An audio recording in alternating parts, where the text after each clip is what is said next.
Why do people fall in love with you? Have you ever wondered why certain people are drawn to you so intensely, almost irresistibly? Is it really about your appearance, your character, your charisma, or your charm?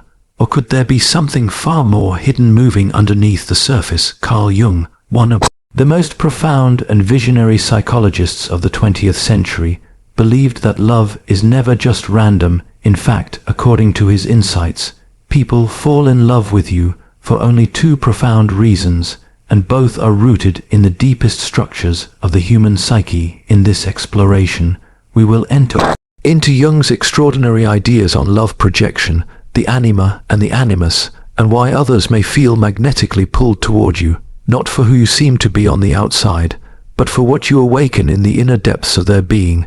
We will go deeper into the unconscious forces that shape desire and attraction and reveal the two essential reasons why someone truly falls in love with you, reasons that stretch far beyond surface qualities and instead illuminate the hidden architecture of the soul. We often think of love as an accident, a spark, a lightning strike that comes without warning, yet for Jung, even what feels like sudden love carries a deeper order. It follows an unseen logic, crafted not by coincidence, but by the silent movement of the unconscious. What seems like instant chemistry is rarely pure chance. It is the outer appearance of inner patterns, invisible forces shaped by memory, by longing, by unprocessed emotions and unmet needs. Behind every sudden bond lies a structure, a silent blueprint within the psyche that guides us toward one person and not another. This is where Jung introduces the striking idea of projection. Each of us walks through life carrying hidden images inside us, fragments of who we are, who we once were, or who we long to become. Often, these images are repressed or left in shadow, forgotten, but never destroyed. They remain dormant within the unconscious, waiting for expression. And when we meet someone whose presence resonates with these hidden fragments, something powerful happens. We feel a pull, an attraction that feels mysterious, sometimes magical. Yet what we are perceiving is not the person directly, but an aspect of ourselves reflected through them. Imagine someone who has lived their life carefully guarded, cautious, fearful of showing too much emotion. Then suddenly they meet another person who is open, radiant, unapologetically free in spirit. Instantly they are captivated, and it feels like more than admiration. It feels like a deep resonance. What they are seeing is not just that person's freedom, but their own buried potential, their own possibility coming alive through another. The attraction is real, but the force behind it lies in the unconscious, responding to what has long been missing. This is why often people fall in love with you, not because of your surface traits, but because you embody for them something they lack, something they have been searching for without knowing it. You become a living mirror, a missing piece, a symbol of a part of themselves not yet awakened. And so the first profound reason why someone falls in love with you is because you represent something they lack. It is not merely that opposites attract, it is that opposites reveal incompleteness. A rational person may feel fascinated by someone deeply emotional. An introvert may fall in love with someone endlessly expressive. A structured and orderly soul may be irresistibly drawn to a chaotic, untamed spirit. But what feels like admiration may quickly shift into dependence if the person fails to recognize that what they admire in you is something they can cultivate within themselves. And if they remain unconscious of this truth, the love built on it may one day crumble when the idealized image collides with your humanity. But Jung's vision goes further, for within the psyche, he described archetypal images of the opposite gender, which he called the anima and the animus. These inner figures live in every human being. For every man, there exists an unconscious image of the feminine. In his anima, for every woman, there exists an unconscious image of the masculine, her animus. These are not mere cultural stereotypes or personal preferences. They are deep symbolic structures shaped by early experiences, especially with parents, and also by the collective symbols of masculinity and femininity that flow through myths, dreams, and the timeless collective unconscious. Over time, these archetypes form powerful internal blueprints, and one day we meet someone who seems to embody them with uncanny precision. When this happens, the attraction is overwhelming. The connection feels fated, as though we have always known this person. even if they are a stranger. There is a sense of recognition, as if the soul is remembering something ancient. Yet Jung would remind us that this is not destiny. It is not proof of cosmic soulmates. It is the psyche encountering its own design reflected outward. And so the second profound reason why someone falls in love with you is because you awaken within them a powerful unconscious image they have carried all along. You stir a blueprint they never knew they held. You resemble, not necessarily in looks, but in essence, the inner figure that has shaped their longings and expectations.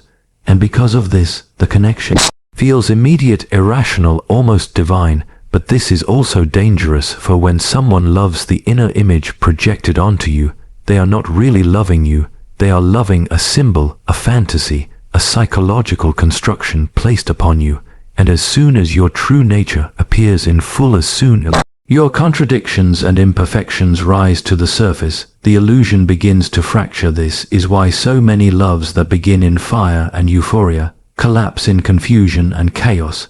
What seemed like destiny dissolves, because it was never built on mutual seeing, but on archetypal projection, an unconscious story attempting to live itself through flesh. But no human being can live forever as an archetype. The cracks must appear, and when they do, disappointment inevitably follows. Yet Jung never saw this as failure. He believed it was a vital part of human growth, for love is not only an emotional experience, it is a profound instrument of transformation.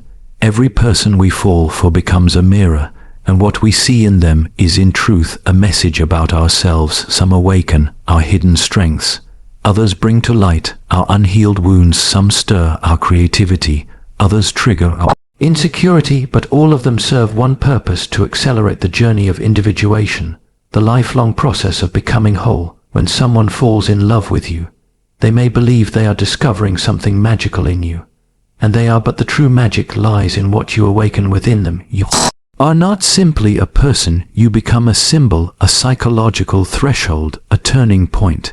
And the same is true in reverse. Those you fall in love with, especially the ones who shake your soul, who change you, who break your heart, they are not random.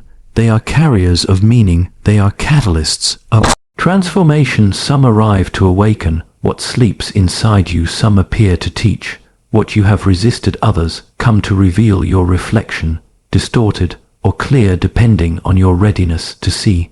Not all are meant to remain. Some are meant to break patterns, some to disrupt the familiar. Jung described such encounters as synchronistic, meaningful coincidences, not connected by logic, but woven by the deeper order of the psyche.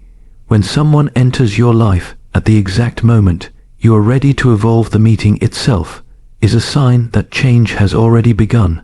And so, why do people fall in love with you? It is because you either reflect what they desperately need, or you awaken what has long been hidden and forgotten. In both cases, the love is not simply about you.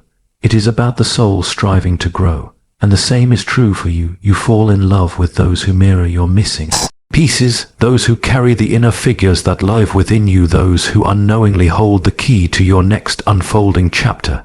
Yet without awareness, we remain trapped, repeating the same cycles, drawn again and again to the same types, replaying the same illusions, believing ourselves cursed in love, when in truth, our unconscious is repeating the same lesson until we finally learn it. Jung believed the answer is always awareness. Once we see our projections, once we come to know the anima, the animus, the figures within, once we understand our patterns, we stop searching for someone else to complete us and instead begin the work of becoming whole within ourselves. From this place, love ceases to be fantasy or need. It becomes real, alive, free, grounded in truth. In the end, the deepest love is never about finding the perfect other.